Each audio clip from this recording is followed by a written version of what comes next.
Slide show से ही related students एक और चीज़ हम देखते हैं इसमें कि हम किस तरह स्लाइड्स को हाइड और अनहाइड कर सकते हैं। आप एक पावर पॉइंट प्रेजेंटेशन डिस्प्ले कर रहे हैं लेकिन आप चाहते हैं कि कुछ स्लाइड्स शो ना हो, तो एक मेथड तो हमने पहले देखा कि हम कस्टम स्लाइड शो क्रिएट कर लें और जो स्लाइड्स हम नहीं चाहते कि डिस्प्ले हों उनको एक्सक्लूड करके एक शो क्रिएट कर लें और उसे सेव कर लें। दूसरा मेथड ये है कि हम हाइड कर दें स्लाइड्स को जो हम प्रेजेंटेशन में शो नहीं करना चाहते। तो उसके लिए जो स्लाइड्स आपने हाइड करनी है उसको सिलेक्ट करेंगे, ठीक है। जब वो सिलेक्ट हो जाएगी तो उसके बाद फिर आपने यहाँ पे स्लाइड शो के मेन्यू में जो आपके पास सेटअप वाला सेक्शन है उसमें हाइड स्लाइड, उस पर क्लिक करेंगे तो आपकी स्लाइड जो है, जो आपने स्लाइड सिलेक्ट की है, ये हाइड हो जाएगी, ठीक है। तो ये एक ऑप्शन इसके साथ क्रॉस का आ जाएगा। अब ये स्लाइड जब आप प्रेजेंटेशन रन करेंगे या अपना स्लाइड शो रन करेंगे तो उसमें डिस्प्ले नहीं होगी। तो ये सेकंड नंबर वाली स्लाइड है जिसका टाइटल है फर्स्ट स्लाइड। तो अब इसको हम फ्रॉम बिगिनिंग इस प्रेजेंटेशन को रन करते हैं। तो ये देखें, सबसे मेन स्लाइड है, उसके बाद फर्स्ट स्लाइड के कैप्शन के तहत जो स्लाइड थी वो हिडन है, वो डिस्प्ले नहीं हुई। उसके बाद नेक्स्ट और लास्ट, ठीक है। तो टोटल 3 स्लाइड्स आपके पास डिस्प्ले हुए हैं। जो दरमियान में सेकंड नंबर पे जो आपकी स्लाइड थी वो डिस्प्ले नहीं हुई। तो इस तरह आप अपनी चॉइस से जो स्लाइड्स हाइड करना चाहते हैं उनको हाइड करके भी शो को रन कर सकते हैं, बजाय इसके कि आप उन स्लाइड्स को डिलीट करें। तो स्लाइड्स आपके पास सेव रहेंगी, उन पे जो भी एनिमेशन जो भी अब ये हम देखें, ये व्यू भी हो रही है मुझे मेरे प्रेजेंटर व्यू में, ठीक है। तो इसमें आपको शो होंगी, लेकिन जब प्रेजेंटेशन आप रन करेंगे या स्लाइड शो रन करेंगे उसमें व्यू नहीं होगी। फिर नेक्स्ट एक और हम इसमें एस्पेक्ट है स्लाइड शो में कि बाज़ औक़ात आप चाहते हैं कि हमें प्रेजेंटेशन या स्लाइड शो जब रन करूं तो उसमें मुझे खुद साथ साथ उस वक्त बोलना ना पड़े, बल्कि एक ऑलरेडी उसमें साउंड रिकॉर्डिंग मेरी या जो भी है वो ऑलरेडी मौजूद हो और बस एक शो जो है रन और खुद ब खुद उसकी बैक एंड पे साउंड भी प्ले होती रहे। तो इसके लिए जो इसका मेथड है वो है कि हम स्लाइड शो के साथ साथ हम अपनी साउंड रिकॉर्डिंग पहले से कर लें। तो उसका तरीका ये है, पहले भी हमने साउंड रिकॉर्डिंग देखी थी कि हम एक स्लाइड में साउंड कैसे इंसर्ट करते हैं, बट ये जो अभी मैं आपको रिकॉर्डिंग बता रही हूँ ये स्पेसिफिकली इसका पर्पस ये है, जैसे मैं अभी आपको एक लेक्चर दे रही हूँ तो मैं एक स्लाइड शो बना के उसके साथ वो लेक्चर पहले से ही एक साउंड रिकॉर्डिंग करके और फिर वो मैं आपको एक प्रेजेंटेशन सेंड कर दूँ। तो वो प्रेजेंटेशन जब रन होगी तो ना सिर्फ ये कि उसमें स्लाइड्स खुद ब खुद मूव होंगी बल्कि साउंड भी उसमें प्ले होती रहेगी। तो उसका मेथड ये है, अभी हम पहले इस स्लाइड को अनहाइड कर लेते हैं। इस पे ही दोबारा हाइड स्लाइड पे क्लिक करेंगे तो ये अनहाइड हो जाएगी। तो अभी हम दोबारा रिकॉर्ड कैसे करेंगे। रिकॉर्डिंग के लिए यहाँ पे आपके पास स्लाइड शो में सेटअप के ही सेक्शन में रिकॉर्ड स्लाइड शो का एक ऑप्शन मौजूद है। इसमें आपके पास 2 ऑप्शन हैं। आप फ्रॉम द बिगिनिंग यानी फर्स्ट स्लाइड से ही आगे रिकॉर्डिंग स्टार्ट करना चाहते हैं या रिकॉर्डिंग करंट किसी भी स्लाइड पे, जैसे मैं थर्ड स्लाइड को सिलेक्ट कर लूँ और इधर से आगे स्टार्ट करना चाहूँ तो उससे भी हो सकती है। अभी हम फ्रॉम द बिगिनिंग पे क्लिक करते हैं। तो जब मैं from the beginning record slide show पे जाऊंगी तो प्रेजेंटेशन भी रन होने शुरू हो जाएगी और साथ साथ रिकॉर्डिंग भी होगी। तो अभी यहाँ पे मैं जब क्लिक करूंगी तो ये इसमें 2 ऑप्शंस मज़ीद हैं। Select when you want to record, ठीक है, बिफोर यू बिगिन रिकॉर्डिंग। यानी आप इसमें क्या क्या रिकॉर्ड करना चाहते हैं। क्या आप स्लाइड्स और एनिमेशंस और टाइमिंग्स भी रिकॉर्ड करना चाहते हैं, ठीक है, या नरेशन यानी जो आप बोल रहे हैं सिर्फ वो रिकॉर्ड करना चाहते हैं। तो यहाँ पे मैं दोनों चीज़ें रिकॉर्ड करना चाहती हूँ ताकि मेरी जब प्रेजेंटेशन रन हो तो उसके मुताबिक यानी जितनी देर में बोली हूँ उसके बाद नेक्स्ट स्लाइड जो है वो डिस्प्ले हो। तो यहाँ पे इनमें से आप अगर चाहते हैं कि एनिमेशंस ना रिकॉर्ड हों, ठीक है, उनकी टाइमिंग्स ना रिकॉर्ड हों एनिमेशंस की, तो फिर आप नरेशन पे जाएंगे। लेकिन ये ज़्यादा सूटेबल इसलिए है क्योंकि आप जब स्लाइड शो को रन करेंगे, जो आप नरेशन करके रिकॉर्ड किया हुआ होगा, तो उसमें ये होगा कि अगर आपने स्लाइड्स की टाइमिंग को रिकॉर्ड नहीं किया, तो आपकी नरेशन और स्लाइड की टाइमिंग आपस में अगर मैच नहीं करती, तो उसमें फिर आपकी जो साउंड है या जो आपकी रिकॉर्डिंग है साउंड की एक खास स्लाइड पे, वो सारी फिर डिस्प्ले नहीं होगी। जैसे ही एक स्लाइड की टाइमिंग कंप्लीट होगी, अगली स्लाइड आएगी, तो पिछली स्लाइड की जो नरेशन रहती थी वो प्ले नहीं होगी, वो उतनी देर तक ही प्ले होगी जितनी देर स्लाइड की टाइमिंग थी। तो दोनों को आपस में कोऑर्डिनेट होना चाहिए, स्लाइड की भी डिस्प्ले की टाइमिंग और साथ आपकी नरेशन की भी। तो इन दोनों को चेक करें इसलिए, और स्टार्ट रिकॉर्डिंग पे जब आप क्लिक करेंगे, तो अभी यहाँ आप देखें ये स्लाइड शो स्टार्ट हो गया है और इसमें टॉप में आपको एक रिकॉर्डिंग्स का ऑप्शन नज़र आ रहा है। इसमें आपके पास अभी जो मैं बोल रही हूँ वो रिकॉर्ड हो रहा है, ठीक है, और इसमें आपके पास पॉज रिकॉर्डिंग का ऑप्शन भी है, ठीक है, रिपीट का ऑप्शन भी है और टूल बार ऑप्शंस भी हैं, जिसमें अभी तो कोई इस तरह की चीज़ नहीं है, लेकिन अच्छा अभी देखिए मैंने जब क्लिक किया है पिछली स्लाइड पे, तो माउस क्लिक से चूंकि ये स्लाइड चेंज होती है तो ये नेक्स्ट स्लाइड आ गई है, ठीक है। तो अब इस स्लाइड पे जब मैं क्लिक करूंगी तो अब इस स्लाइड पे रिकॉर्डिंग स्टार्ट हो रही है। अब मैं जब नेक्स्ट स्लाइड करूंगी, चलिए अब मैं नेक्स्ट स्लाइड करती हूँ। अब जो रिकॉर्डिंग हो रही है वो अब इस स्लाइड पे हो रही है, ठीक है, सेकंड स्लाइड पे। अब मैं इसी तरह से माउस क्लिक करूंगी और नेक्स्ट स्लाइड पे चली जाऊंगी, लास्ट स्लाइड पे। तो अब जो रिकॉर्डिंग हो रही है या जो मैं बोल रही हूँ ये लास्ट स्लाइड पे रिकॉर्ड हो रहा है, और अब मैं इसको एंड शो करूंगी, ठीक है। जब मैंने एंड शो किया तो ये आपको स्लाइड सॉर्टर व्यू में स्लाइड्स जो हैं वो डिस्प्ले हो गई हैं। अब यहाँ पे आप अगर एक चीज़ गौर करें तो यहाँ पे स्लाइड 1 2 3 4 और साथ ही साथ ये टाइम, ये वो टाइम है जितनी देर मैंने यहाँ पे साउंड रिकॉर्डिंग की है, और फिर उसके बाद मैं अगली स्लाइड पे मूव होगी।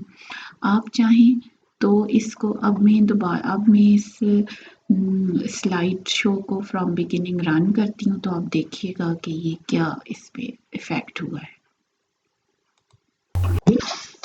आप देखिए ये स्लाइड शो स्टार्ट हो गया है।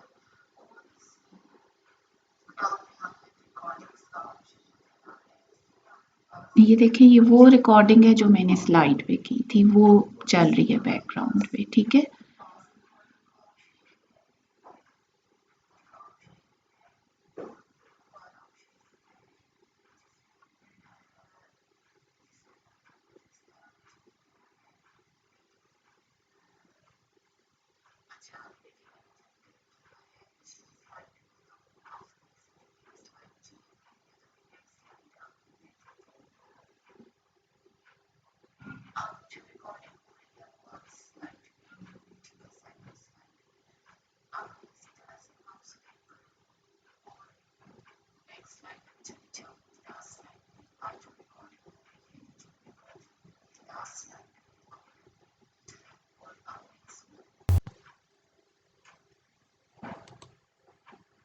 ठीक है, तो अब देखें अब आपको क्लियर हुआ होगा कि जिस वक्त आप रिकॉर्ड कर रहे होते हैं, तो जब आप एक स्लाइड चेंज करते हैं तो आप जो बोल रहे हो नेक्स्ट स्लाइड पे रिकॉर्ड होने शुरू हो जाता है, ठीक है। तो जब आप इसी तरह कोई टॉपिक एक्सप्लेन कर रहे हैं तो आप एक स्लाइड पे तमाम अपना जो भी एक्सप्लेनेशन है वो दे के थोड़ा सा एक आध सेकंड का पास दें और उसके बाद आप नेक्स्ट स्लाइड पे क्लिक करें, ठीक है। जब आप नेक्स्ट स्लाइड पे जाएंगे तो फिर उसके बाद अब आप नेक्स्ट स्लाइड पे जो भी रिकॉर्डिंग है वो करें। तो इस तरह आपकी साउंड रिकॉर्डिंग हर स्लाइड पे रिकॉर्ड हो जाएगी, और अब फिर आप जब अपनी इस प्रेजेंटेशन को रन करेंगे तो आपको उस टाइम पे बोलने की ज़रूरत नहीं पड़ेगी, बल्कि जो भी आपकी रिकॉर्डिंग है वो सेव हो चुकी है, ठीक है। हम वापस ये अभी हम स्लाइड सॉर्टर व्यू में हैं, हम नॉर्मल व्यू में वापस जाते हैं। देखिए हर एक पे आप इंडिविजुअली जो रिकॉर्डिंग हर स्लाइड पे हुई है उसको भी यहाँ से ये जो एक साउंड का एक ऑप्शन है उस पर प्ले करके चेक कर सकते हैं। देखें कि क्या रिकॉर्ड हुआ है हर स्लाइड पे, ठीक है। इसी तरह ये देखें सेकंड स्लाइड पे जो है इसको प्ले कोई इस तरह की चीज नहीं है, ठीक है। इसी तरह से थर्ड स्लाइड पे जो है इसको प्ले करें, जो रिकॉर्डिंग हो रही है वो अब इस स्लाइड तो इसको भी आप इंडिविजुअली भी चेक कर सकते हैं। हर स्लाइड पे अलग अलग साउंड रिकॉर्डिंग सेव हो गई है, ठीक है। तो इस तरह से आप अपनी रिकॉर्ड स्लाइड शो के तहत अपनी साउंड या नरेशन रिकॉर्ड कर सकते हैं। अब इसमें देखें जो आप अगर आप चाहते हैं कि ये जो मैंने नरेशन है ये ठीक नहीं है, इसे मैं रिमूव करना चाहती हूँ, या इसकी टाइमिंग्स और नरेशन के साथ सेट नहीं है, तो उसके लिए आपके पास जब आप इस पर क्लिक करेंगे रिकॉर्ड स्लाइड शो पे, तो यहाँ पे एक नीचे क्लियर का ऑप्शन आ चुका है।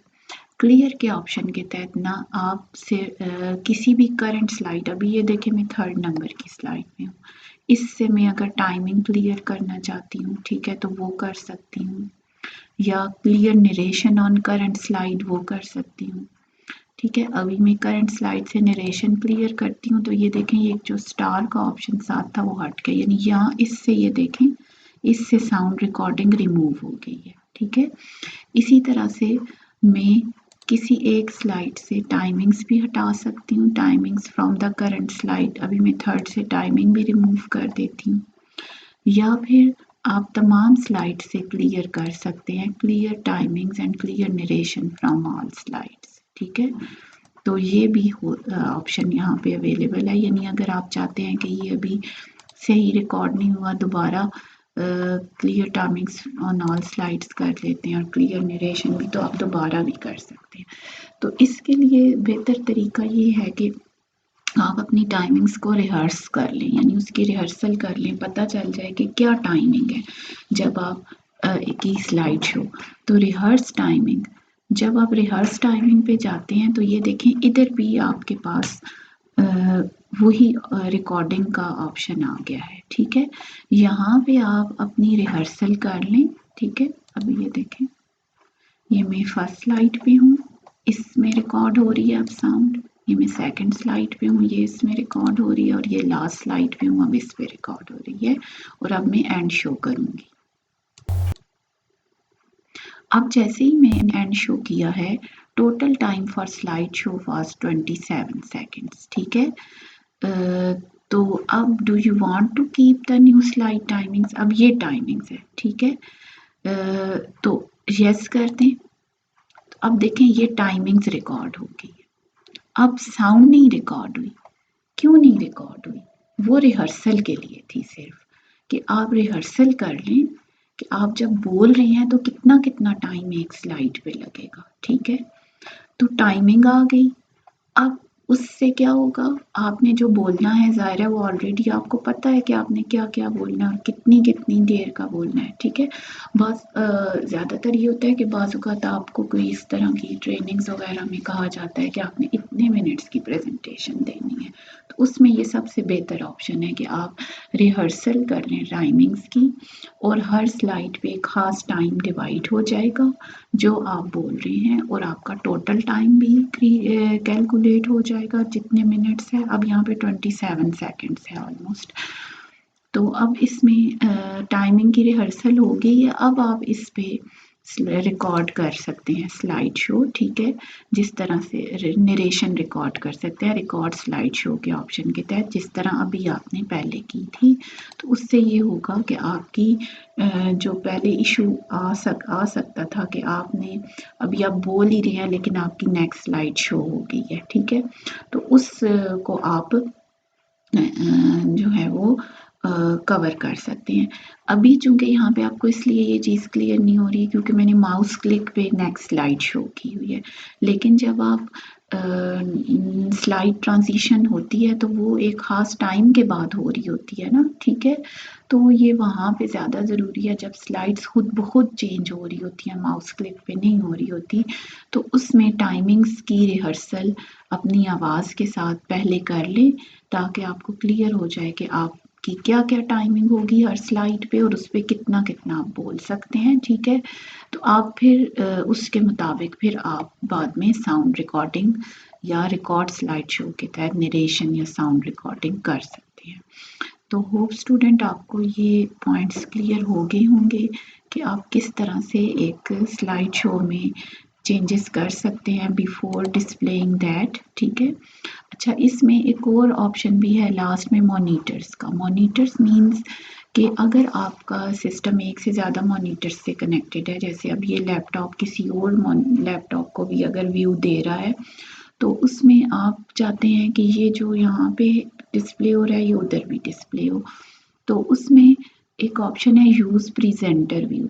तो आप यूज़ प्रेजेंटर व्यू जब करेंगे तो चूँकि यहाँ पे भी मॉनिटर कनेक्टेड नहीं है, तो आपको ये तब व्यू देगा, आपको यहाँ पे ये एक इसी तरह का व्यू देगा, ठीक है? जैसे अभी आपके पास डिस्प्लेड है, लेकिन जो दूसरा मॉनिटर है यूज़ प्रेजेंटर व्यू, तो वहाँ पे सिर्फ आपको स्लाइड शो जैसा व्यू देगा, ठीक है?